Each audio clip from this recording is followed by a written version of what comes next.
אף אחד לא יודע כלום. באמת, כולל אני, אף אחד לא יודע כלום. כלום. You have to try.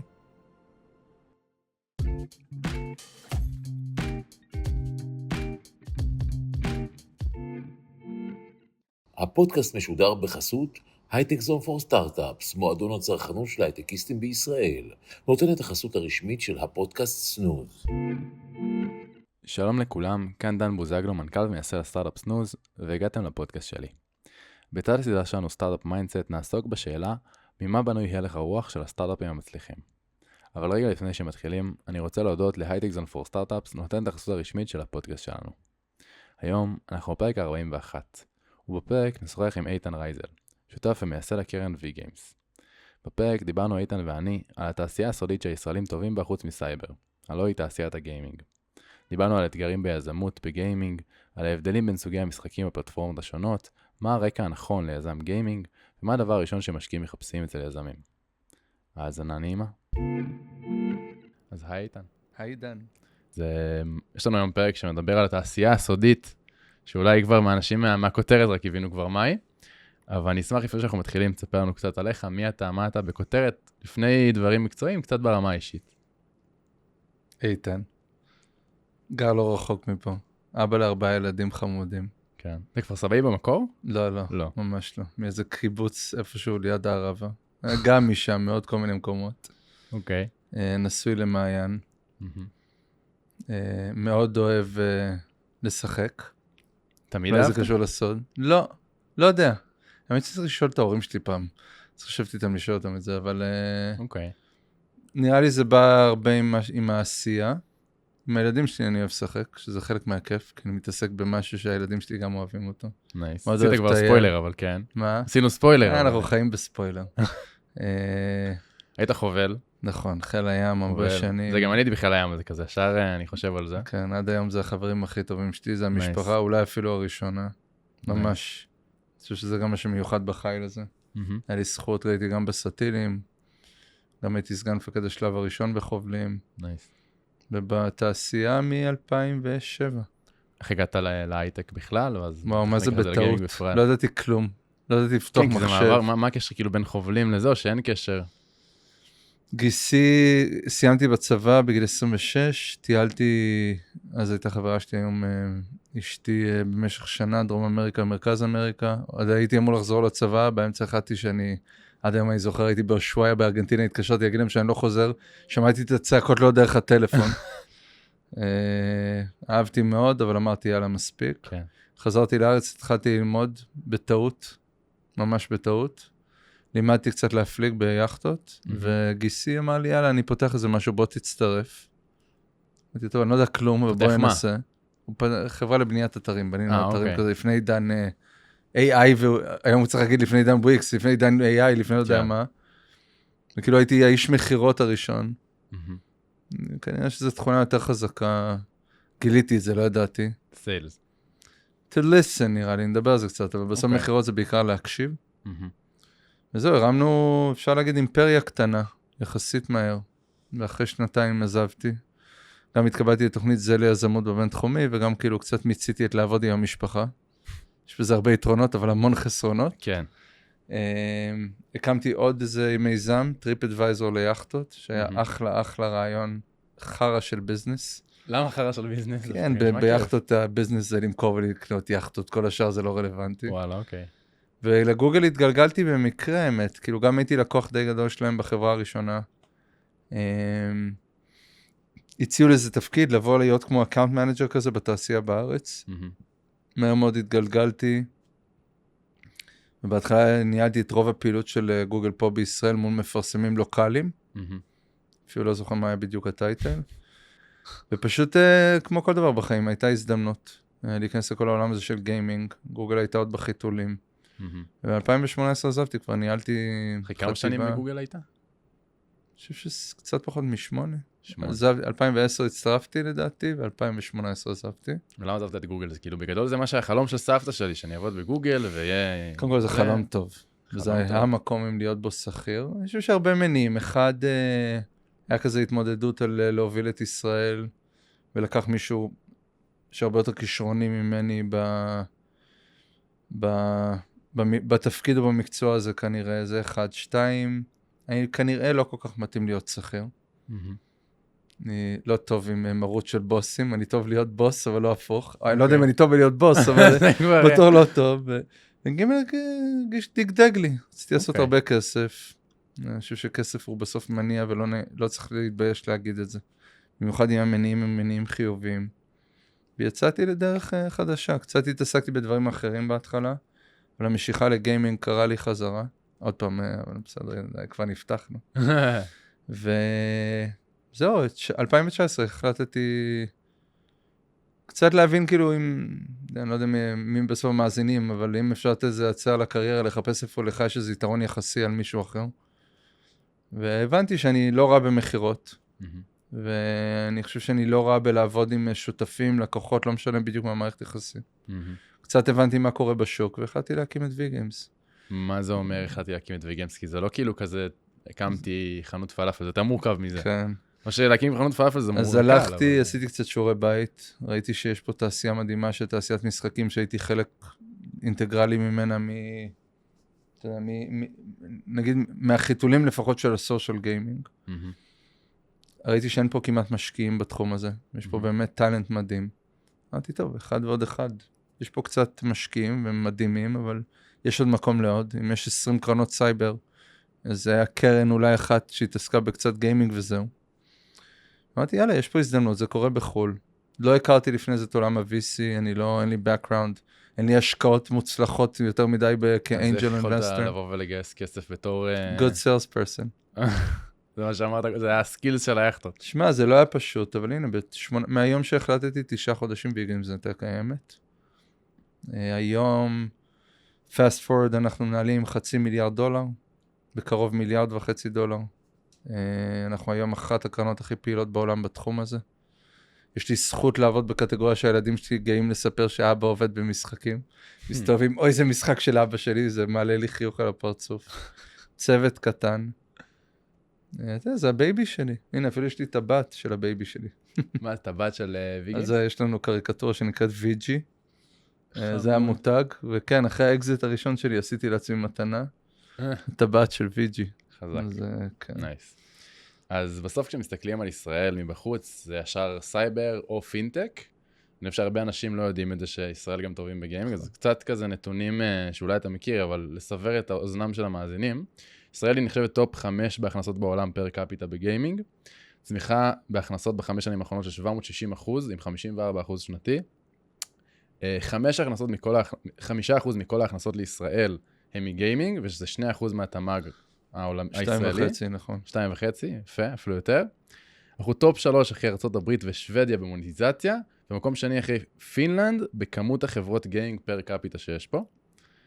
תסביר למה... וכמעסיק אנחנו התעשייה השלישית הכי גדולה בטק בארץ, שזה לדעתי אחד הדברים הכי מדהימים, תחשוב כמה משפחות זה מפרנס. מטורף. זה באמת מטורף. תשמע, זה נתונים מטורפים. לדעתך, כי למה ישראל נחשבת סייבר פינטק, ולא אומרים כאילו, כן, ישראל זה גיימינג, ברור. כמו שאומרים זה נגיד לפינלנד. קודם כל אני חושב אני לא יודע מי לא יודע את זה, כן, זה מאוד תלוי. בתוך עולם המשחקים יודעים שישראל היא מעצמה. כן. שזה חשוב, הפוזישנינג. אני חושב שהיום הרבה בגלל יחידות מודיעין ו-8200 ו-81 וכולי, ויש את הרן הזה ללכת להיות יזם סייבר. יש באמת הרבה יותר קרנות בסייבר, והרבה יותר יזמים בתחום הזה, אז אני חושב שזה אולי נצבע קצת ככה. It's not a bad thing, right? It's a good positioning, כאילו זה מיצוב לא רע. אבל אם אני אשמח לראות עוד יזמים צעירים, שבסוף הרבה מהם גם גיימרים נכנסים לתוך קטגוריה הזאת, כן, זה חלק מהאחריות שלנו גם כ-V-Games. כאילו לראות איך אנחנו מכניסים יותר השקעות פה, מודעות, עושים ערבים עם כל מיני יחידות, אתה יודע, יחידות מיוחדות בצבא וכולי, שכן קצת לפתוח את הראש.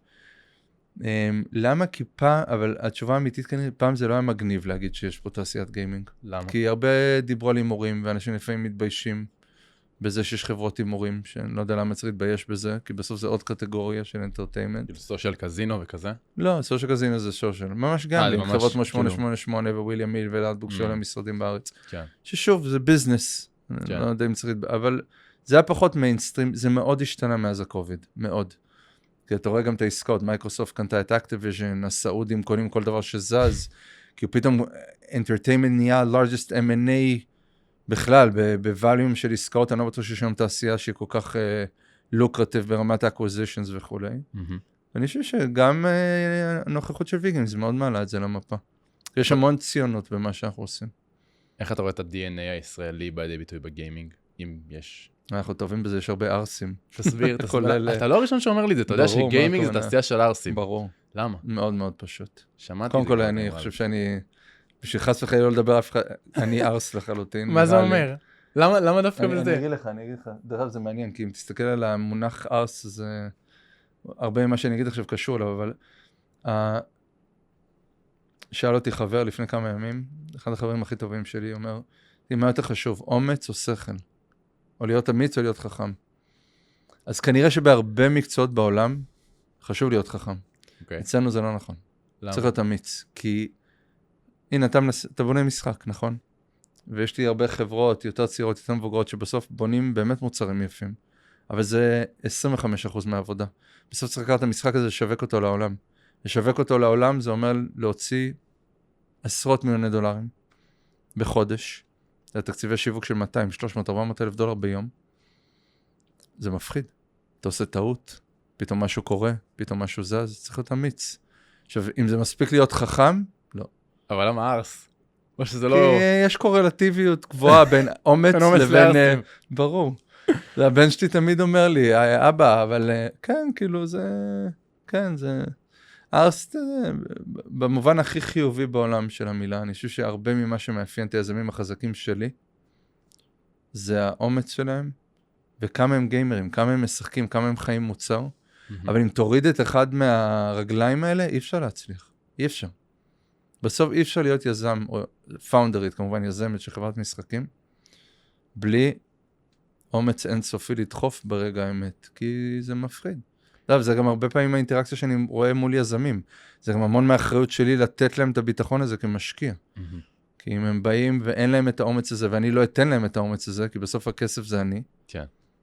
אז או אנחנו... אתה תגב, כאילו. כן. תגב ואתה לא לפחד. בסוף יהיו טעויות. כן. והרבה כסף יזרק לפח. בסדר, זה חלק מהעסק. אם לא נזרוק, לא נלמד.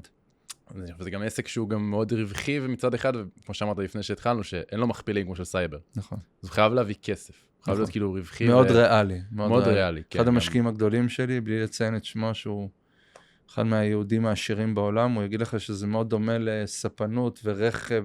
זה תעשיות אמיתיות. אנטרטיימנט בסוף, טוב, זה מאוד מעניין גם לראות את הסעודים מהבחינה הזאת, שהם עושים ממש דיברסיפיקציה לביזנס, כאילו, הם היום נפט, נכון?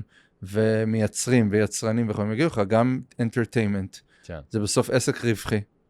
לא משנה מה קורה בעולם צריכים נפט, לא משנה מה קורה בעולם צריך אוניות, לא משנה מה קורה בעולם צריך משחקים. נכון. וזה... בקורונה ראינו את זה. אבל אתה חייב ביזנס שיש בו יוניט אקונומיקס. אין אצלנו חלומות. אחי הקטן עבד בחברה, לא יודע כמה ARR הם עשו, נמכרו ב$500 מיליארד. אצלי צריך לעשות הרבה כסף בשביל להיות שווה $500 מיליארד. לגמרי. בסדר, זה... אני דרך אגב, כבן אדם, יותר קל לי להבין עסקים כאלה. כי זה יותר מספרי, זה יותר טבלאות וגרפים כזה, בקטע כזה? לא, כי זה... אני יכול להבין למה לחברה יש ערך ברגע שהיא מייצרת כסף, או מייצרת תזרים עתידי, או מייצרת רווחיות, כי עם הרווח הזה אפשר או לבנות, או לקחת הביתה לבעלי מניות. יש עולמות שאני פחות מבין בהם, או פחות אני מבין את ה...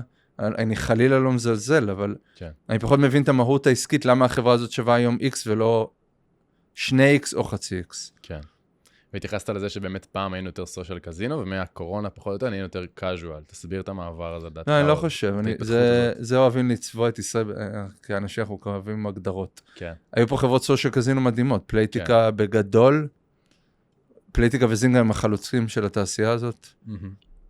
אבל אתה יודע, בימים שהקימו את פלייטיקה, גם הקימו את פלאריום, שזו חברה של מיד קור קור. אני חושב שהיינו חלוץ, היה פה המון אונליין גמבלינג. המעבר בין אונליין גמבלינג לסושיאל קזינו, הוא די טבעי. זה בגדול דומה, אבל אין את הריל מניסט, אין את היכולת למשוך חזרה, זה באמת משחק סוציאלי. אז אני חושב שכאילו ישראל נצבעה קצת ככה. לא יודע אם זה משהו ספציפי ומיוחד לנו. בסוף נהיו פה הרבה חברות שמאוד מאוד הצליחו. נשמח שזה לראות את זה כל יום בכל קטגוריה. זה נכון שעם הזמן אנחנו רואים יותר ויותר קטגוריות, או יותר קטגוריות שונות. קודם כל יש פה הרבה מידקור, גם הרבה יזמים שיצאו מתוך פלאריום, או יזמים צעירים שמשחקים משחקי מידקור, או קור, שפתאום באים לבנות משחקים, מי שלא מכיר ברגע. בסוף מה מאפיין במשחק casual לקור? בסדר, זה שני הקצוות. זה יותר ההתנהגות של איך אתה משחק ממה התוכן של המשחק. הרבה פעמים יש קורלציה לתוכן של המשחק, אבל casual זה משחקים של סשנים קצרים, אפשר לשחק בשירותים, זה מה שאנשים, או בדרך, או... קור זה משחקי אסטרטגיה, שוטרים, אתה לא יכול להיכנס ל3.5 שניות ולצאת. צריך לשאול להיכנס לסשן. שכזה, מי שמאזין יבין את הרעיון. Raid Shadow Legends, שזה משחק פלאריום, מציעו לפני 8-9 שנים. משחק מידקור קור, עדיין מובייל פרסט. casual יכול להיות דייסטרים של סופר פליי, דומינו, סוליטר, ועוד הרבה מהפורטפוליו שלנו. יש לנו משחק שנקרא, אני חושב שינו את השם, סולריה, שזה גם מידקור, אחד הצוותים שלנו פה בארץ. זה כאילו מתייחס לכמות הזמן שמשקיעים פר סשן, נקרא לזה.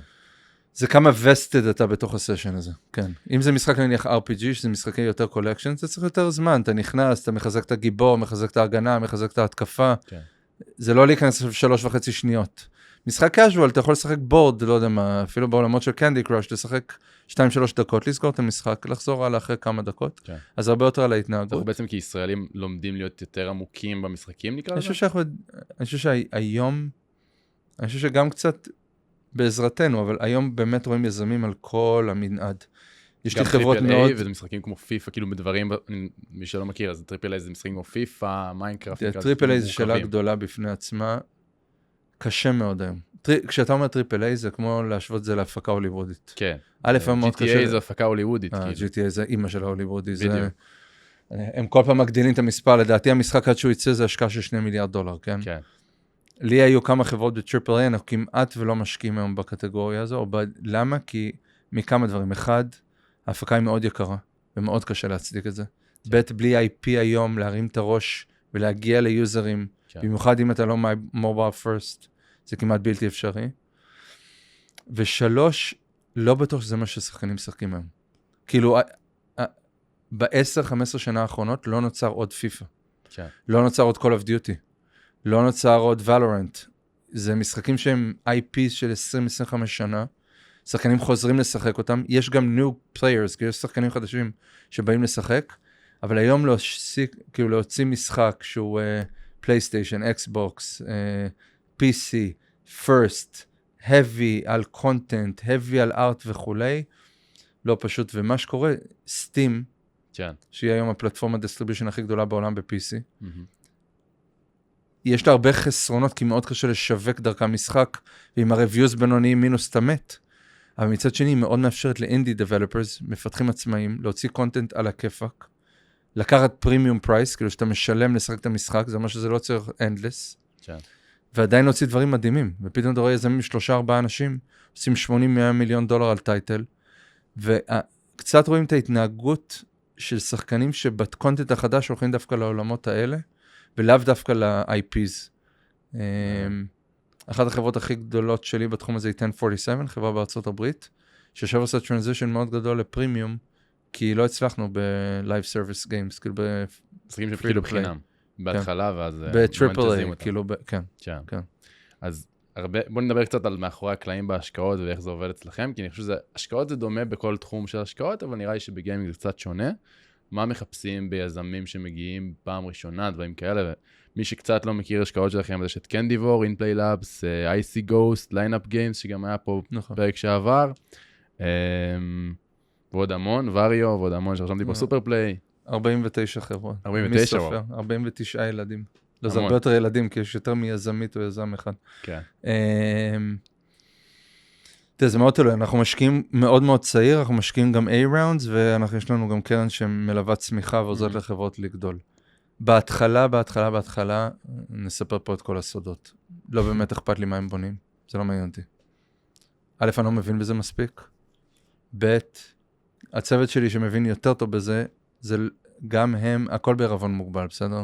שבמיוחד עכשיו עם AI, היכולת שלך to iterate היא כל כך גבוהה. אז בסוף מה שאנחנו מחפשים בצוות של פאונדרים, א', מה גיבש אותם להיות פאונדרים? מה הם עשו בעבר, היו ביחד בגן, לא בגן.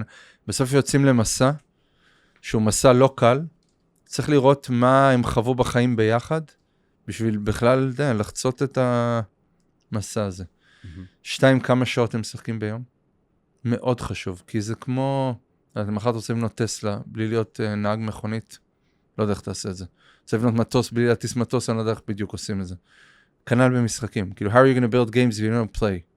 אני מצפה שפאונדרים שלנו ישחקו 6, 7, 8 שעות ביום. פאונדר שלנו, או פאונדרית שלנו, שאני לא יכול to communicate with them because they're playing, מבחינתי זה הדבר הכי טוב בעולם. עזוב שזה ADHD ברמה הכי גבוהה, אבל זה כבר סיפור אחר. ואומץ, אומץ. למה אומץ יותר כאילו ציינת את זה גם לפני שהתחלנו את הפרק, שאמרת יזמי גיימינג הם צריכים להיות אמיצים במיוחד. למה? מה כאילו המיוחד? שוב, משונה מפינטק, סייבר. אתה משחק בעולם שהתקציבי שיווק מאוד גבוהים. צריך לדעת להוציא הרבה מאוד כסף. מאוד תחרותי. בסוף, מה זה לבנות משחק? זה אנחנו עכשיו הולכים מכות על תשומת לב אל מול סרט של נטפליקס או סדרה בנטפליקס. לאו דווקא משחק אחר או משהו כזה. It's aggressive. You have to be very brave in its aggressive market. אתה תחשוב על הרבה קטגוריות אחרות, בסוף אתה צריך 1,000 לקוחות שישלמו לך X. שוב, חלילה שלא ישמע שאני מזלזל בזה, אבל זה לא אותה תחרות כמו עכשיו יצא תוכן חדש, עכשיו צריך להילחם, וצריך כל יום להפעיל, וכל יום צריך משהו מרגש במשחק. כן, צריך הרבה... לפעמים אפילו הרבה בוליז בקטגוריה הזאת. מעניין, אוקיי. ומה הרקע הנכון? נגיד יש, סייבר זה נורא ברור 8200, אבל כאילו, מה הרקע הנכון בגיימינג? יש לנו יזמים שהם יוצאי כל יחידה בצה"ל. זהו, כי 8200 לא בכלל חוזר פה בגיימינג, כאילו, יכול להיות, אבל זה לא, הידע הטכני הוא לא אותו ידע טכני. כמה אתה משחק? כמה את משחקת? זה הרקע הנכון נקרא לזה? כן. מעניין. כן, אתה משחק? אני ברור. מה אתה משחק? הכל, פורטנייט, GTA. אתה מבין את המשחק? אתה חושב... אז הנה, אז אתה איש... מהכיף, כאילו. אתה מבין? אתה איש מוצר. להבין את הדברים. זה איש מוצר. זאת אומרת שכל אחד שבעצם משחק משחקים ונכנס לעומק, זה נותן לו בסיס טוב להתחלה. הכי טוב. כן, ו-if you're passionate about it, הרי איזה כיף זה לבנות משהו, שגם אוהבים לבנות אותו, שכיף. אני חושב שהיזמים שלי גם נהנים מהתוצר שהם בונים, זה חוויה מטורפת. כמו שאתה אמרת, הילדים שלך משחקים. כן, אז זה כיף, אבל הבסיס צריך ליהנות מזה. כאילו לבוא ולהיות, כנראה שבתחומים אחרים, you can build stuff without being super passionate about it. אצלנו זה לא... אולי זה יכול לעבוד. תראה, יש... בוא נקרא את זה מעולם של ציור או אומנות, בסדר? יש לפעמים אומנים שיש להם את זה. יש לי יזם כזה בלי לציין את שמו, יש להם את זה. הוא לא כזה משחק, אבל יש לו את זה, הוא אומן. הוא רואה, נוגע, אז יכול להיות שזה היוצא מן הכלל, אבל הכלל, כן, צריך לגמרי לחוות. זה אפילו ברמת קטגוריה, אתה רוצה לבנות עכשיו שוטר, או first person shooter, ואתה לא שחקן של first person, אז איזה יתרון יחסי יש לך? יבוא מישהו אחר שמכיר את זה, ויבנה משהו כנראה הרבה יותר טוב ממך. כן. אז זה אותו דבר. כאילו, בכלל, ההמלצה שלי, אם להיכנס לעולם הזה, build stuff that you play, that you have a competitive advantage at, שכאילו יש... שהוא חי את התחום הזה, כאילו יש לו את היתרון להכיר. כן. ואיך יודעים, זה קצת שאלת $1,000,000, אבל איך יודעים משחק עומד להיות להיט? כי בסוף אתה... בהתחלה, באיזה שלב? בהתחלה. אני מדבר איתך אנשים שנגיד באים לך בסיד, או לא מדבר איתך ראונד, כי שם כבר יש יותר דאטה, אבל בסיד, פרי-סיד, ובסוף אתה לכאורה אמור להגיד אם זה יהיה להיט או לא. לדעתך. אני רוצה לראות אם האנשים הם להיט. אני לא אכפת לי בשלב הזה אם המשחק הוא להיט. כי אי אפשר לנבא את זה. תראה, אם רוצים קצת עצות, כדאי לבנות בקטגוריות שיש בהן כבר משחקים. לא לנסות להמציא את הגלגל. כי יש התנהגות בסוף בגיימינג. כאילו, אנשים מחפשים לשחק קטגוריות, ז'אנרים, לנסות לשכנע בן אדם לשחק משחק אחר שהוא לא רגיל לשחק, יותר קשה. וברגע שמתחילות להיות מטריקות, מאוד קשה להבין אם יש נפט. מאוד קל להבין אם יש נפט. מאוד קל להבין? כן. למה? כי יש כמה מדדים מאוד בסיסיים במשחק, שיכולים להראות את האור בקצה המנהרה. retention וכאלה? retention. day 1, day 3, day 7, כבר אינדיקציות שוב, מי שלא מכיר, זה כמה כמות, בדיוק, השחקנים שחזרו באותו יום, או אחרי 3 ימים, אחרי 7 ימים, אחרי 30 יום. אני יכול להגיד לך שיש מספרים שאני יכול להגיד, this is exceptional. אוקיי, וואו. יש פה משהו גדול. ואז יש return on ad spend וכולי, אבל... והיופי הוא שאפשר להגיע יחסית מהר למטריקות. וואלה. כי הוא לא צריך עכשיו לשרוף 3-4 שנים של עבודה. בגלל שגם יש AI עכשיו בדברים כאלה, זה יותר קל ליצור ויותר קל להגיע? כן. כן, הרבה יותר מהיר ליצור. לא יותר קל, אני לא חושב שזה מקל על כלום. אולי אפילו מקשה, כי זה פתאום מאוד נגיש, אבל עדיין הבקרת איכות שלנו בעיניים היא עדיין מאוד מאוד גבוהה, גם כשחקנים. נכון. אבל לפחות אפשר להביא את זה לשוק יותר מהר, ולהבין אם אנחנו בכיוון או להרוג את זה. הנה, עוד מקום שצריך אומץ. הרבה פעמים בחברות משחקים, זה נכון גם לחברות משחקים הכי גדולות פה בארץ, מון, פלייטיקה, איליון, פלאיון, you need to know how to kill, כאילו לפעמים תוציא משחק שנראה מאוד כיף ומגניב, אבל הוא לא טוב. ה-retention day one לא טוב, וזהו, פשוט צריך להרוג אותו. למרות שהוא כאילו לכאורה עובד. כן, לא מספיק טוב. ומתו לי הרבה חברות שיזמים התאהבו. שיזמים מה? התאהבו. מה זה אומר? במשחק, למרות שהמטריקות לא היו מספיק טובות. שהמטריקות היו לא טובות, אבל אמרו כאילו לא היו מספיק טובות אפילו, כן. אז בוא נדבר על זה גם ברמת איזה מטריקות, וגם ברמת מה אתה מחפש, שאתה מגיע לשיחה עם... אוקיי, אז נגיד חוץ מריטנשן, מה עוד מסתכלים בשיחה ראשונה, או בשיחת משקיע שניגש עליך? קודם כל בשיחה הראשונה אין מדדים. רוב ההשקעות ההתחלתיות שלנו הם פריסיד, זה צוות. אז בין מצגת, רעיון, לפעמים אין רעיון. לא, זה קצת באמת גם שאנשים מכירו, אז מה זה גדלי הצ'קים, או איך זה עובד, אנחנו משקיעים, אז... אמרת מפריסיד ועד A, אז מה זה אומר? כן, אז פריסיד וסיד די מאוחד. אנחנו משקיעים בדרך כלל $4-5 מיליון, שזה אמור לקחת את החברה למקום שאפשר להוציא מוצר לשוק. לפעמים קצת פחות, היום אפשר קצת פחות, בגלל AI העלויות ירדו קצת. זה אמור להוציא אותנו, להביא אותנו לנקודה שאנחנו יודעים שיש לנו מוצר בידיים. או לא, וזה גם בסדר, ואז להרוג את החברה. ואז ה-A-Round זה כבר Unit Economics, זה כבר מפה השמיים הם הגבול. נכון, יש הרבה חברות גיימינג שאגב, לפי מה שהבנתי גם שעושות סיד, וזהו, לא צריכו יותר אחרי זה, כי הם כבר צריכו להיות ברמה שהם... שלוקחות חוב, בדרך כלל יש עוד סיבוב אחד. שזה כבר הופך להיות כמו, כאילו עדיף לקחת הלוואה, כי זה יחזיר את ההשקעה. אנחנו נותנים המון הלוואות. יש לנו גוף שלהם שנותן הלוואות לצמיחה. כן, כי ברגע מסוים כפאונדר, אין סיבה לקחת כסף שידלל אותך בקאפ-טייבל, זה הכסף הכי יקר בעולם. בעיקר אם אתה רואה שזה מחזיר את ההשקעה תוך חודש, חודשיים, 3, 5. היזמים של סופר פליי גייסו מעט מאוד אקוויטי, מעט מאוד. רוב הצמיחה שלהם הייתה דרך חוב, ואתה יודע, החזיקו יפה מאוד באקזיט. אם הם גייסים את אותו סכום באקוויטי, הם מחזיקים הרבה פחות באקזיט. כנראה. גם אני כמשקיע, נכון? זה אותו דבר. בסוף אם הוא מדולל, גם אני מדולל. או שאני צריך לקנות את מקומי כל הזמן. כן. אז זה אומר שבפועל הייתי צריך לשים הרבה יותר כסף. בכלל חוב הוא אחד המנועי צמיחה הכי גדולים בעולם לחברות עם יוניט אקונומיקס, לא רק במשחקים. זה כן, זה בכלל בכל תחום. גם לא בהייטק אבל. נכון. באופן כללי. אבל לא בהייטק, זה נכון בהיסטוריה. עכשיו אנחנו מביאים את זה להייטק. כן. חוב זה המנוע. נכון. נדל"ן, הכל זה חוב. נכון. תשתיות. ובוא נדבר קצת על תוכן, כי דיברת על זה שיש הרבה משחקים שצריכים להביא המון תוכן. כמה תוכן מצופה להגיע בשיחה כזאת, או בכלל לא, בשיחת השקעה? תוכן זה האתגר הכי גדול לחברות משחקים. למה? כי ב-Live Service Games זה אומר שמשחקים שבעצם הם free to play, המוניטיזציה היא לאורך זמן, בסוף אתה צריך לייצר עניין כל יום. נכון. אם עניין כל יום, נכון, אמרת פורטנייט, איבנטים, אירועים, כל יום, כל היום. נכון, כל היום חייב לקרות משהו, אתה נכנס למשחק, צריך דופמין גבוה, צריך משהו שירגש אותך, להזמין חברים, לקבוע.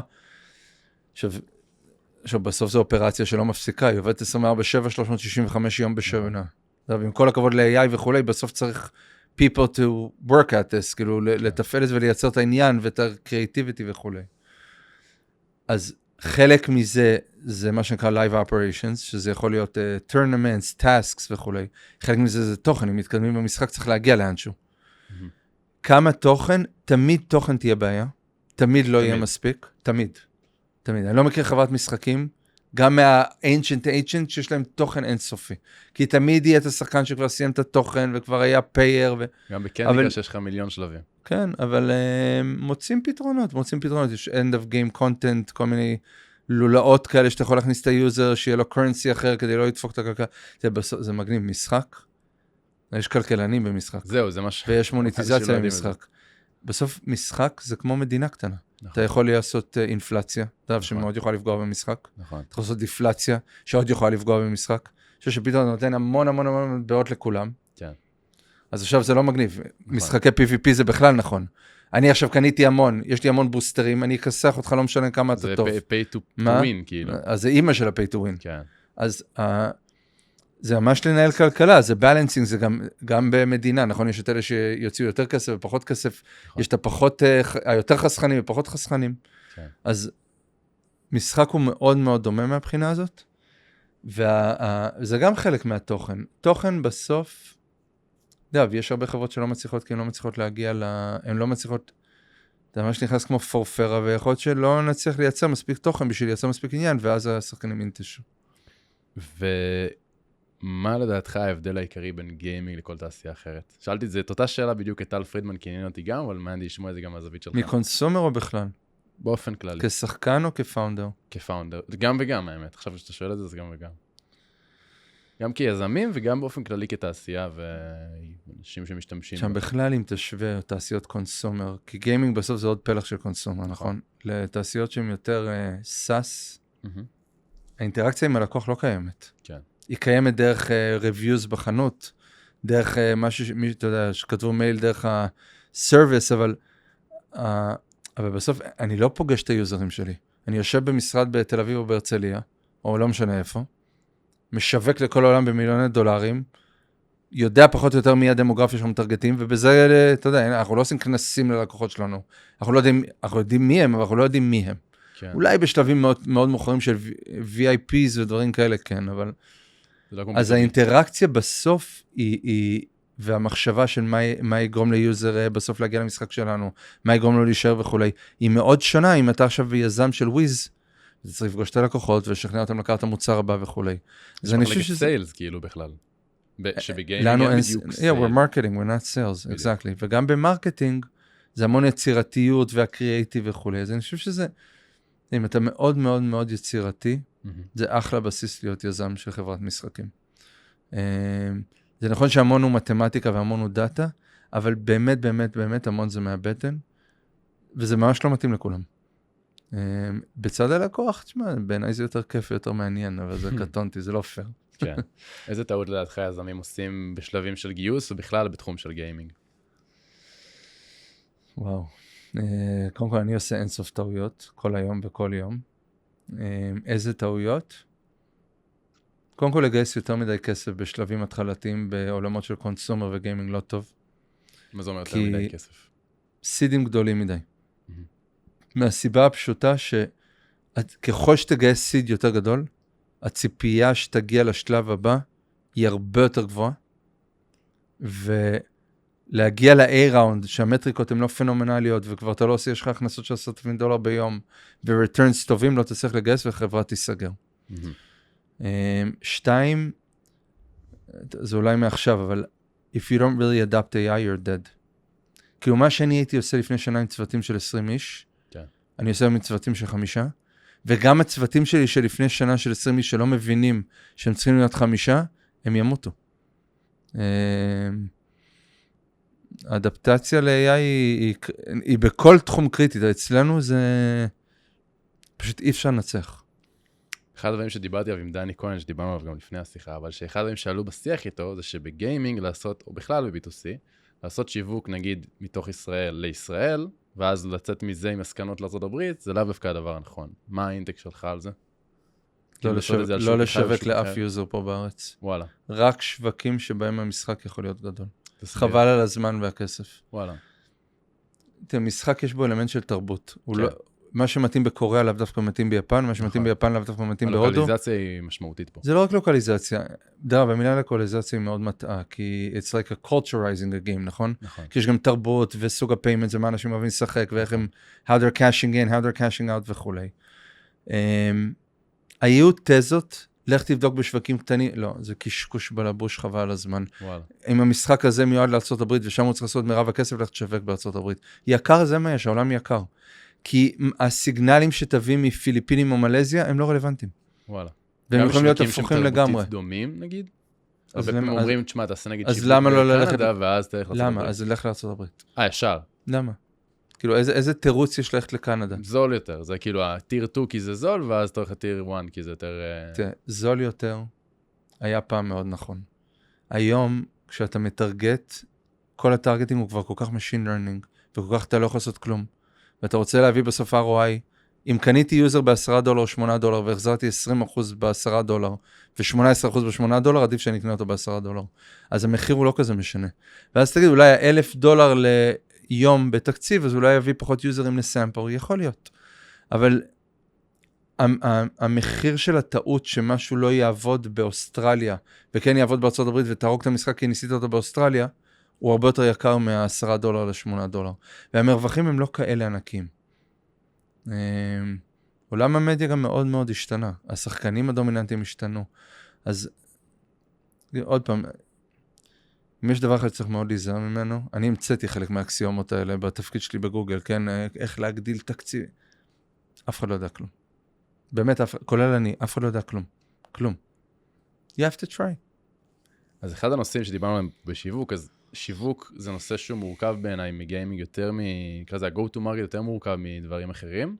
כי איך עושים go to market לגיימינג בעצם? כי הרי user acquisition זה משהו אחד, אבל זה מספיק? רק ככה לעשות כאילו מרקטינג בגיימינג? user acquisition זה פילוסופיה, אבל בסוף אתה מדליק קמפיין ומתפלל שיהיה בסדר. אבל אם היום תרים קמפיין באפל אבין או בפייסבוק או בגוגל, יש שני כפתורים. אתה בוחר את היעד של מה אתה רוצה להגיע אליו, אולי אתה יכול לבחור מדינות בחלק מהמקרים ולא בכולם, אתה לוחץ Enter וזהו. הדבר היחיד שאתה יכול להזין זה קריאטיבים. עכשיו תחשוב על זה רגע, בסוף איפה אתה נחשף למודעה? זה יכול להיות שאתה ניכנס ל-N12, ששחק משחק אחר, יש לך rewarded video כזה, כן. יכול להיות שתהיה באיזה אפליקציית utility, נכון? או באיזה אתר חדשות או משהו כזה. אז המחשבה ש what will trick your eye, מה יגרום לך לבוא, כי הטרגטינג הוא מעניין, הוא יגיד לך, אוקיי, הנה משחק בז'אנר שאתה משחק. אז זה כבר המכונה תדע לעשות, השאלה היא עכשיו מה ימשוך אותי. זה הכל עולמות של קריאטיב. היום מרקטינג, זה מדהים גם, תחשוב על זה, אנשים שניהלו מרקטינג לפני שנתיים, היו אנשי פרפורמנס דאטה, אין להם מה לעשות להם. בדרך כלל הם עושים יותר נזק מתועלת. תסביר. כי אין במה לגעת.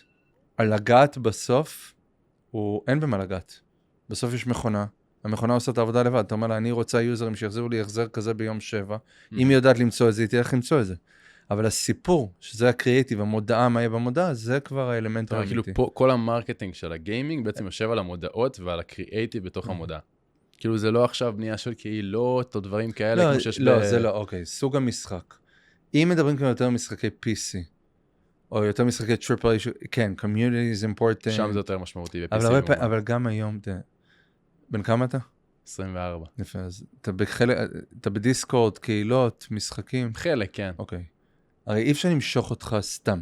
יש סיבה שתהיה שם, א' זה מעניין אותך, בית חברים שלך שם. לייצר היום קהילות, על בסיס בוא נלך לייצר קהילה, או להביא איזה אינפלואנסר שיגרום לך, in the game כזה, לבוא לגרום לך להיות בגיים. יש הרבה אמביוולנטיות לזה, כן? כאילו, כבר רואים, משלמים לו להביא אותי. כן. אז צריך להיות איזשהו תוכן, אז אם זה נניח משחק פרימיום, שיש הרבה anticipation, כי ראית את הטריילר ואתה רוצה לשחק, ופתאום אתה רוצה להיות חלק מהקבוצה, שיגידו לך מה קורה ומה הפיצ'ר הבא, אולי אפילו להשפיע על הפיצ'ר הבא וכולי, כן, אבל זה עוד כלי, אי אפשר לבסס את זה. כן, אני אגיד, במשחקי פרימיום, ב-PC במיוחד, ודברים שמשווקים על סטים, גם אין מקום לקנות מודעות ב-paid. אז you have to build these communities. Mobile games is very, very different. בגלל שאפשר לקנות כאילו בממומן וכאלה? כי אתה יכול להגיע לחשיפה של הרבה, הרבה, הרבה יותר יוזרים. במובייל. כן. בגלל זה אני בכלל מאמין במובייל פרסט גיימס. כאילו גם אם אתה בסוף הולך לפלטפורמות אחרות, שזה מעולה, כי זה לאפשר לשחקן לשחק בעוד פלטפורמות. עדיף להתחיל, אלא אם כן זה באמת משחק פרימיום, במובייל, כי היכולת להגיע לקהל, to iterate, to test, הרבה יותר גבוהה. מה להשקפת העולם שלך על פלטפורמות כמו VR, AR, למרות שזה שתי פלטפורמות שונות, אבל VR, AR כאלה? נישות, מאוד. זהו, תסביר על זה. כי אני חושב שגם זה משהו שלא מכירים בכלל. ישבתי פעם בפגישה עם ה-Chief Business Officer של גוגל, כן, number 2, 3, לא יודע כמה. למרות שבגוגל הביזנס תמיד נחות לפרודקט, אבל פיליפ שינדלר, בחור מדהים, מדהים, חכם, ניהל את אימיה לפני זה וזה. והבאנו שני יזמים שלנו מהארץ. עוד פעם, לא אזכר שמות בשביל לכבד אותם, אבל וישנו בפגישה והוא ניסה לשכנע אותם לבנות משחק עבור סטדיה. כן, לגוגל היה גוגל קלאוד, סטדיה, גיימינג וכו'. והם יושבים ומקשיבים לו ומאוד כיבדו אותו, ועד בסוף אמרו לו, טוב, תשלם לנו $200 מיליון בשביל לבנות את זה. הוא הסתכל, מה הכוונה, אתם לא רוצים לבנות את זה, אנחנו נותנים לכם להיות ראשונים על הפלטפורמה וזה. אז אמרו לו, לא, אין שם יוזרים, אנחנו יודעים לעשות כסף בדברים שאנחנו בונים.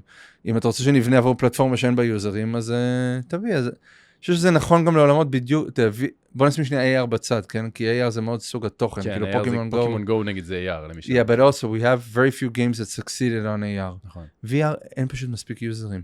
אין עדיין, כי לקנות את הדבר הזה... אז אם אני צריך לבנות משחק, פלטפורמה מורכבת. שאני רוצה שיעשה $200, $300, $400 מיליון בשנה, אי אפשר לעשות את זה ב-AI. זאת אומרת, השוק, הטעם נקרא לזה, מה שבמונחים של יזמות, הטעם הוא לא מספיק גדול בשביל בכלל להתחיל להצניע את זה. חד משמעית.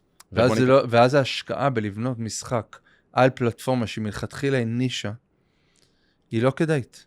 ומה באמת השקפת העולם שלך על מבנה של טעם בגיימינג? כי בשונה מנגיד יזמים או משקיעים שהם כאילו ג'נרליסטים, פה זה להיכנס לגיימינג שזה ז'אנר מאוד ספציפי, שגם בתוכו יש ז'אנרים, כל מיני. שם גם בתוך כל ז'אנר יש את הטעם שלא נקרא לזה. מאוד תלוי לאן מכוונים, מה גודל העסק שרוצים לבנות, מה גודל המשחק שרוצים לבנות. תראה, אפשר, אם 4 אנשים יכולים לבנות משחק שיעשה $60 מיליון בשנה, אחלה עסק, לא? יעלה להם, מפתח אותו $2 מיליון, יעשו 60, נניח היה פאבלישר לקח חצי, יעשו כל אחד $8 מיליון לביתו לפני מס, נראה לי אחלה ביזנס, הרבה אנשים יחתמו מחר בבוקר. וזה ריאלי, אפשר לעשות את זה. אז, you don't have to address 20 billion users, 20,000, you'll sell a game for $20, it's a beautiful income. כן. אתה בונה משחק שאתה רוצה לבנות חברה שעושה $1 מיליארד בשנה, זה לא מספיק.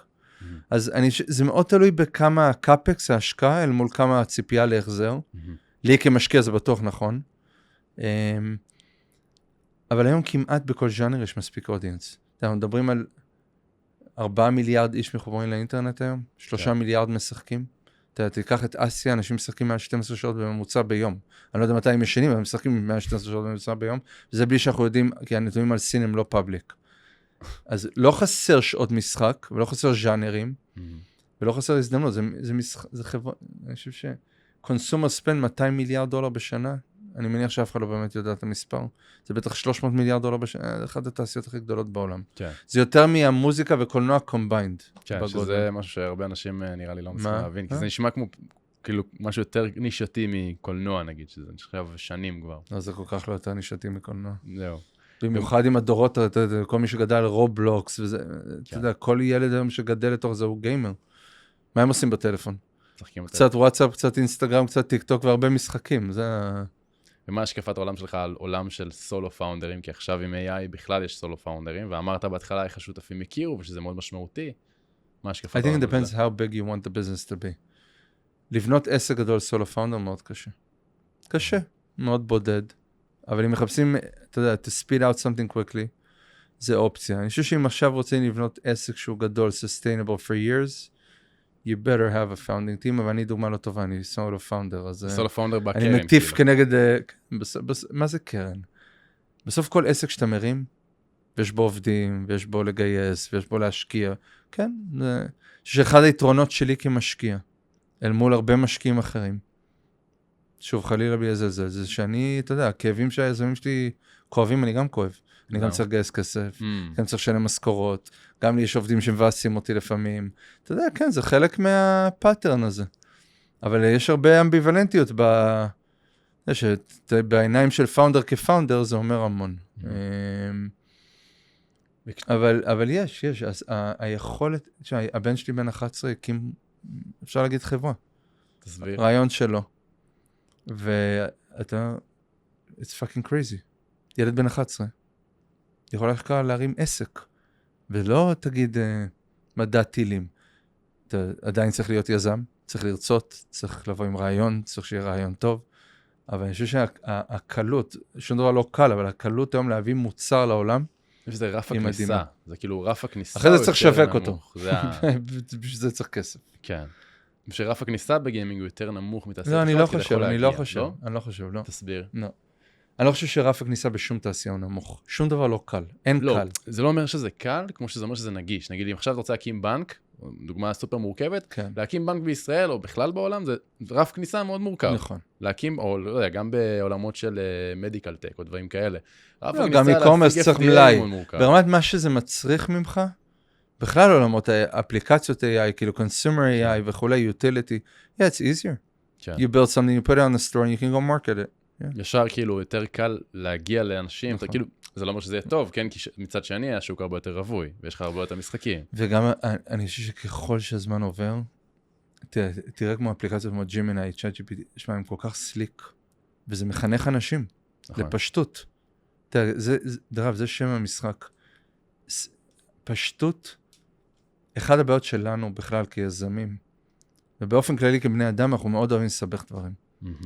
והבייסיק, בסוף זה מה שאנשים רוצים. תראה את האפליקציות שאתם. מה יש בהן? אתה מדבר עם משהו והוא עונה לך, ואתה מדבר איתו והוא עונה לך. כן. והנגישות של הדאטה היא מה שמעניינת, ואיך הוא מציג לך אותו זה מה שמעניין, או איך היא מציגה לך זה מה ש... And that's what people are, you know, and when these things advance, וככל שזה נהיה יותר ויותר פופולרי, זה הציפייה של האנשים. לסוג התוכן שהם צורכים, לאיך הם צורכים את התוכן, לאיך הם מדברים עם התוכן. אז בשוק הזה רווי, האם שווה להיות יזם גיימינג? בעיניך? ברור. למה? כי זה כיף. זה ברור, כי זה כיף, אוקיי. כי זה כיף, כי זה תחרותי, כי אפשר להצליח, ואפשר שצוות של 5 אנשים פתאום יעשו משחק. הנה, יש לי עכשיו לייב כזה. יש לי צוות שהשקענו לדעתי שנה אולי גג. הם 6 אנשים, אני חושב שהכי מבוגר הוא בן 27. זו חברה שנייה שלהם כבר. אני מעריך שהם היום שווים 80-100 מיליון דולר. אבל מה, רק על כאילו פשוט מזה שהם Amazing game that they're pushing like crazy. כן. אם אני אקח את זה לטיפ אחד שהיית נותן ליזמים מתחילים, או ליזמים שהיו רוצים להיות יזמים בגיימינג, זה חלום של הרבה אנשים. לא לחשוב יותר מדי. Go build what you're passionate about and come to me, I'll invest. פשוט ללכת לבנות חלומות. עם אנשים נכונים. באמת, באמת, באמת, באמת, באמת, זה הצוות. זאת אומרת שנגיד יש את 4 הטיז, טים, טאם, טכנולוגי וטים, טאם, טכנולוגי. טים ואומץ. זהו, זה טים ואומץ. כן, לגמרי. טוב, אנחנו לקראת הסוף, יש לנו פה סשן סיום שרשמתי פה, כמו שאמרתי לך, סשן כזה שאלות מהירות, אז אני אגיד קודם כל תודה לאולפנים פה של טוקס שמארחים אותנו. ממש תודה. יפה. תענוג. קרוב לבית. קרוב לבית, כן, אתה מכפר סבא, אני מול השרון, זה נוח, בצומת רעננה. ואני אגיד באופן כללי שהסשן הזה הוא בחסות הייטקזון, שהיא נותנת החסות הרשמית שלנו. עכשיו גם יצאו במבצע חדש, הייטקזון for Startups, שבעצם מאפשר לקבל שנה חינם מכל הטבות המועדון, לצוותים עד 15 עובדים, אז זה גם צוותים קטנים כמו בגיימינג. כל הכבוד להם. ובנוסף יש גם שובר הנחה למאזינים שלנו, של 20% הנחה, קוד הקופון סנוז 20 באנגלית, לצוותים עד 100 עובדים. השאלה הראשונה שרשמתי פה, זה מה הרד פלג שלך, או רד פלגס שלך אצל יזמים, כשאתה רואה אותם פעם ראשונה? בהקשר של משחקים? בהקשר של יזמים שבאים להשקעה, אני מניח שהרוב... הטעויות הכי גדולות שלי, זה שחשבתי שהתנהגות שאני רואה היום תשתנה בעתיד, והיא לא. תסביר. שהססנים מדי, שמתמקחים על שטויות ולא על הדברים העיקריים, שבעיניים שלהם זה לא שטויות, אבל... כן. בסוף, it will happen in the next round, זה יגיע ביום ההחלטה, ואז, דרך זה נכון לזוגיות, זה נכון לחברים, זה נכון לכל הרבה דברים. או אז זה יהיה אחרת, זה לא יהיה אחרת. וזה red flag. כאילו, אני דרך היום בוחן מאוד יזמים ברמה אישיותית, כאילו? אפילו באיך הם מתנהלים מולי בעסקה עצמה. ולפעמים אני אגיד, טוב, זה לא מתאים.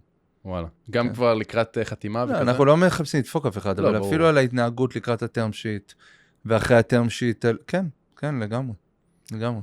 מה הדבר הכי קשה בלנהל קרן? דיברת על זה לפני, שרק היינו עוד בקפה של ההתחלה. וואו, זה כמו להיות אבא למלא מלא מלא מלא מלא אנשים, וכמו אבא טוב אתה צריך להיות עם לב גדול לכולם. ביום שטוב להם, ביום שרע להם, ביום שכיף להם, ביום שעצוב להם. באמפתיה כאילו? לתת אמפתיה? בסוף, אתה יודע, המערכת יחסים ממשקיע ליזם, היא מערכת יחסים מאוד מיוחדת. כי you're here to build together. לא תמיד אתה תהיה החבר הכי טוב שלו, והוא תוכל להגיד לו מה שהוא רוצה לשמוע. לא נראה לי שהם חברים בדיוק. אני רוצה להגיד שהרבה מהיזמים שלי הם חברים מאוד טובים שלי, חלקם אפילו אני קורא להם משפחה. אבל גם במשפחה יש ימים יותר קלים ויותר פחות קלים, נכון? כן. עכשיו, יזם בא אליי בסוף, ואני חושב שאני לא צריך להשקיע בו, אני צריך לעשות החלטה עסקית קרה, של לא לתת לו עוד כסף, וזה לא מה שאני לא מאוד מאוד אוהב אותו ומאוד אמפתי, אני חושב שזו ההחלטה הנכונה עבור העסק שאני מנהל, כי גם לי יש משקיעים ואחריות וכו'. מצד שני, זה הדבר הכי כיף בעולם, כי אתה עובד עם אנשים, אין ברכה יותר גדולה מזה. באמת. מתי הזמן הנכון לגייס כסף?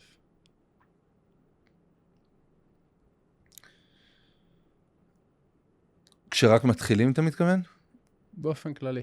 גם כשרק מתחילים. When you're confident enough in what you're doing. שאתה מרגיש שכאילו שיש לך את זה, שמשהו שאתה עושה... שהצוות נכון, שהרעיון נכון, שבבטן מרגיש מאוד מאוד מאוד להקשיב לאינטואיציה. אנחנו הרבה פעמים אומרים, דאטה, כן. וואלה. בטן. דווקא בתחום שהוא כל כך דאטה דריבן, אתה אומר דווקא... בטן. זה בכלל נכון לעולם.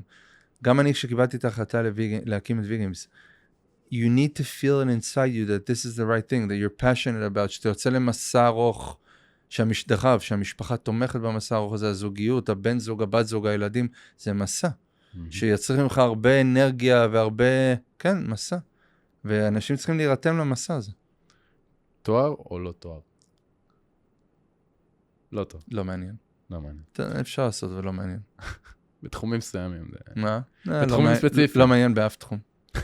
אקדמיה בצרות, אבל זה נדבר ביום אחר, נו. מה הדבר הכי כיף בתעשיית המשחקים? דיברנו הרבה על דברים שכיף בתעשיית המשחקים, אבל מה הדבר הכי כיף? That you're getting paid to play. You're getting paid to play. אני שאתה יכול לעשות מחקר מתחרים ולשחק פורטנייט כמה שיותר תשחק, זה יותר טוב. זה נראה לי הדבר הכי כיף. בסוף אתה מתעסק בתעשייה כיפית. הצד השני, מה הדבר הכי קשה בתעשיית המשחקים? מאוד אגרסיבי. כן? דיברנו על אגרסיבית, אבל תן עוד מילה על זה. מאוד תחרותי. מאוד מאוד מאוד תחרותי. בגלל שזה שוק כזה רבוי במלא מלא מלא משחקים. כן, כן. ואתה צריך לייצר את האדג'. לא קל לייצר את האדג'. ולפעמים זה שצריך את הפעם קודמת לא אומר שתצליח עוד פעם. נורא קל להעתיק את האדג', כי כולם יכולים לראות מה אתה עושה ולשחק. זה לא כזה פשוט להעתיק, אבל זה מפחיד. זה מפחיד. הצלחת פעם אחת עם משחק, זה לא אומר שתצליח עוד פעם. העולם משתנה כל כך מהר, הכל זז כל כך מהר. scary. הילדים שלך בודקים את המשחקים של החברות פורטפוליו? ברור, מה הכוונה? הם עושים לך דו דיליג'נס כאילו? ברור, מה הכוונה? גם לפני שאני משקיע, אם יש כבר משחק הם מסתכלים, לפעמים הם מתעצבנים אליי, לפעמים אומרים לי, אבא, גם הרבה פעמים מצאתי את עצמי לא מקשיב להם וטעיתי. באמת? כן. אתה אומר כאילו הם הבינו משהו שאתה לא אבא, המשחק לא מספיק טוב, אני כאילו מנסה לשכנע אותם והם צודקים, המשחק לא מספיק טוב. אחלה קו-פאונדרים כאילו. ברור, מה הכוונה? יש לי חבר מהתעשייה, איתן, תראה איזה כיף לך, אתה גם משקיע וגם תוכל להוריש את זה לילדים שלך. נכון, הוא צודק. חזק. מה המשחק האהוב עליך? אוי ואבוי, זה כמו להגיד איזה ילד אני הכי אוהב. שאלה.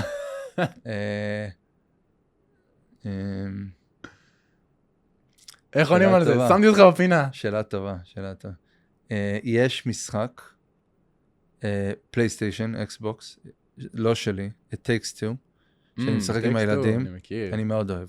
כי זה כיף, זה גם בונדינג מאוד כיף עם הילדים, גם חושבים ביחד, כאילו, אז בחברות שלי קשה לי להגיד, אני... לא, אז בוא נשאיר את זה בלי החברות שלך, משחקים It Takes Two זה תשובה טובה. מי שלא מכיר מומלץ מאוד. מה עושה יזם ליזם טוב? חוץ מאומץ שאמרת כבר. צניעות. צניעות? תסביר. לקום בבוקר עם מלא הודעה על מה שיש, ולזכור שגם ההצלחה היא לא רק שלך, היא של הרבה מאוד אנשים שסביבך, ולהיזהר שהשתן לא עולה לראש. יזמי משחקים יכולים להיות אנשים מאוד מאוד עשירים, מאוד מאוד מהר.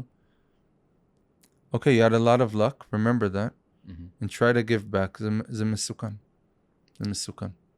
יזם גיימינג חייב להיות גיימר בעצמו? חד משמעית. אתה רואה אח הגדול? לא. יש פה גם שאלות מפתיעות. אני קושי רואה טלוויזיה, בטוח לא ריאליטי. גם אני מתבאס על הילדים שלי שהם רואים ריאליטי. היית משתתף בריאליטי? לא. לא. מה זו הצלחה בעיניך? יכולת לעשות מלא טוב. תסביר טוב. לעשות טוב. יכולת להחזיר חזרה. גיימינג לעשות טוב? לא, אני מדבר אפילו... יש הרבה ביקורת לתעשייה הזאת גם, בקטע הזה. קודם כל אפשר לדבר על הביקורת, כי יש לי הרבה ביקורת על הביקורת, אבל לא, נניח אני ספונסר של קבוצת כדורסל של העוטף, מהיום הראשון שהקימו את זה. אני חושב שיש לנו מהות בחיים, זה קצת spiritual, כאילו קצת רוחני, אבל to give back, and it's important to give back. אני חושב שזה makes you a better person. איזו אמונה תפלה יש לך? וואו, אני איש חיל הים, חביבי, יש הרבה. אני יודע. הרבה, אני לא שורק בים, אני לא עובר מתחת לסולם, הרבה אמונות תפלות. הייתה חשיבה פה על השאלה. אני לא פותח עין, אתה יודע, זה מפחיד אותי מאוד, כן. יש איזו אחת ספציפית? סכין מיד ליד, דברים כאלה גם? לא עושה. לא, עובר בעמוד, שיש את העמוד, לא עושה? לא, זה גם לא עושה. יש הרבה. יש גם הרבה מזל או משהו כזה? לא, זה אין לי. אבל אני מאוד מפחד מלפתוח עין, כאילו שמישהו אומר, וואו, תראה איזה מטורף זה, לא, אני לא רוצה לשמוע, לחזור, למחוק, שיפט דליט. בתחום כזה בכלל, אוקיי. אבל אני עדיין לא שורק בים. עדיין לא שורק בים, כן, זה מי שלא מכיר, זה כזה של חיל הים כזה. חיל הים זה חיל שהונהג לפי אמונות תפלות. לגמרי. על דרמת דברים חולים, כאילו לא היו נשים קצינות במכונה בגלל ש... מי שלא מכיר את זה, יש קטע כזה בחיל הים, שפעם לא היו נשים בחיל הים. לא, היו נשים, לא היו במכונה. כי המכונה היא אישה, ולא היו צ'יפיות. ויש רק אחת. כן, אני זוכר את זה. אם העולם יהיה יותר טוב אם נשים ינהיגו אותו ולא גברים. מה הכישרון הכי גדול שלך? להקשיב. להקשיב, תסביר. I know how to listen to people. And this, לאו דווקא למה שהם אומרים לבין השורות, וזה מה שהופך אותי, אני חושב, לאיש עסקים יותר טוב. נייס. מה הייתה ההשקעה הכי מהירה שעשית בקרן? הכי מהירה? הכי מהירה. מהרגע שכאילו תחילת התהליך ועד סופו. שהכסף עבר. לפני כמה שבועות עשיתי השקעה באותו יום. באותו יום? ביום שפגש אותו? כמו ריאליטי, כמו הקרישים. כמו הקרישים? הגיע היזם. אמיתי. כן? כן. ישבנו, קראתי לכל הצוות, עשיתי ועדת השקעות, הוא חיכה בחוץ רבע שעה, חזר, נתתי לו הצעה, חתמנו על term sheet באותו יום. וואו. נראה לי 40 דקות. 40 דקות. כי מילואימניק, אני חושב שבדיוק המלחמה, לא משנה, בקיצור... אחלה פורמה זה להיות מילואימניק, אני חייב ללכת. יאללה. גדול. מה השם חיבה שלך? וואו. בצבא זה שם חיבה מפחיד. בצבא הייתי מדריך מאוד מאוד קשוח. יש עדיין אנשים שרואים אותי ויעברו לצד השני, קראו לי סייטן באיזה שלב כזה בחובלים, שבקד השלב הראשון. היום, משוגע נראה לי, לא יודע. משוגע זה נכון, מגיע לי. האם אפשר להשקיע בגיימינג רק על רעיון? כן. אפשר גם בלי רעיון. אפשר גם בלי רעיון.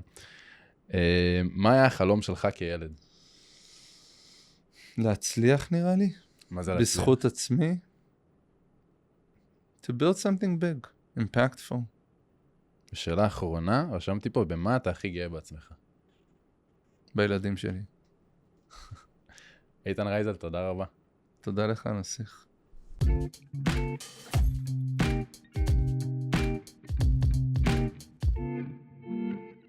לסיום, אני רוצה להגיד תודה רבה גם לכם על שהאזנתם לפרק.